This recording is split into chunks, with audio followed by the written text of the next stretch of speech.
প্রধানমন্ত্রীর বঙ্গ সফরের আগেই তুঙ্গে রেল রাজনীতি।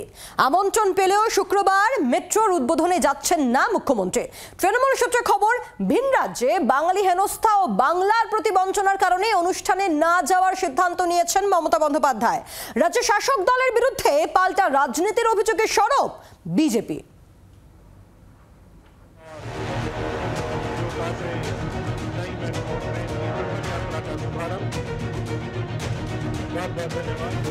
কয়েকদিনের মধ্যেই কলকাতায় আরও 3টি রুটে গড়াতে চলেছে মেট্রো রেলের চাকা। তার আগে ভোটমুখী বাংলায় তুঙ্গে রেল রাজনীতি। আমন্ত্রণ পেলেও রেলের অনুষ্ঠানে যাচ্ছেন না মুখ্যমন্ত্রী মমতা বন্দ্যোপাধ্যায়, জানিয়ে সরব গেরুয়া শিবির। আগামী শুক্রবার কলকাতা সফরে আসছেন প্রধানমন্ত্রী নরেন্দ্র মোদী। দমদমে রাজনৈতিক সমাবেশের আগে শহরের 3টি মেট্রো রুটের উদ্বোধন করবেন তিনি। অনুষ্ঠানে উপস্থিত থাকার জন্য মুখ্যমন্ত্রীকেও আমন্ত্রণ জানানো হয়েছে রেল মন্ত্রকের তরফে। কিন্তু তৃণমূল সূত্রে খবর, অনুষ্ঠানে যাচ্ছেন না মুখ্যমন্ত্রী। জোড়াফুল শিবির সূত্রে আরও জানা যাচ্ছে, ভিন রাজ্যে বাঙালি হেনস্থা থেকে শুরু করে কেন্দ্রীয় প্রকল্পে রাজ্যের প্রতি বঞ্চনার কারণে রেলের অনুষ্ঠানে না যাওয়ার সিদ্ধান্ত নিয়েছেন মমতা বন্দ্যোপাধ্যায়। খবর সামনে আসতেই তৃণমূলের বিরুদ্ধে সরব গেরুয়া শিবির। সংবিধানের যে পরিভাষা for the people, by the people, of the people, Mamata Banerjee change করে দিয়েছেন for the party, by the party, of the party. তিনি প্রধানমন্ত্রীকে মনে করেন বিজেপির নেতা, তিনি বিরোধী দলনেতাকে মনে করেন বিজেপির এমএলএ। এর বাইরে তিনি বেরোতে পারেননি, এটাই দুর্ভাগ্য।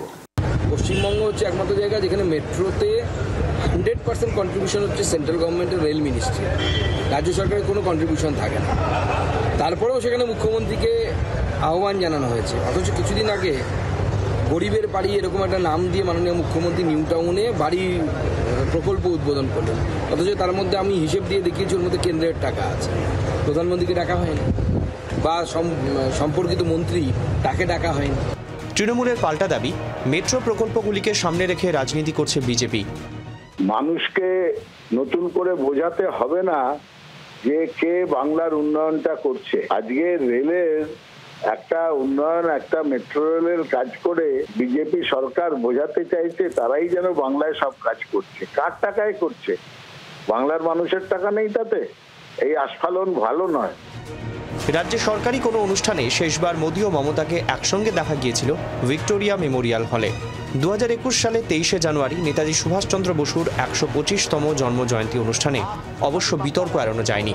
দর্শক আসন থেকে জয় শ্রীরাম স্লোগান ওঠায় ভাষণ না দিয়েই পোডিয়াম ছাড়েন মুখ্যমন্ত্রী মমতা বন্দ্যোপাধ্যায়। এরপর 2022 সালে 30শে ডিসেম্বর হাওড়া স্টেশনে রেলের অনুষ্ঠানে মমতা গেলেও মায়ের মৃত্যুর কারণে মোদী সশরীরে আসতে পারেননি। ভার্চুয়াল মাধ্যমে অনুষ্ঠানে যোগ দেন। সেই অনুষ্ঠানেও বিজেপি কর্মীদের জয় শ্রীরাম স্লোগানের কারণে মঞ্চে উঠতে অস্বীকার করেন মুখ্যমন্ত্রী। এই পরিস্থিতিতে এবার রেলের অনুষ্ঠানে আগেভাগেই না যাওয়ার সিদ্ধান্ত নিলেন মমতা বন্দ্যোপাধ্যায়। শ্রেয়সী গঙ্গোপাধ্যায় রিপোর্ট, জি 24 ঘন্টা।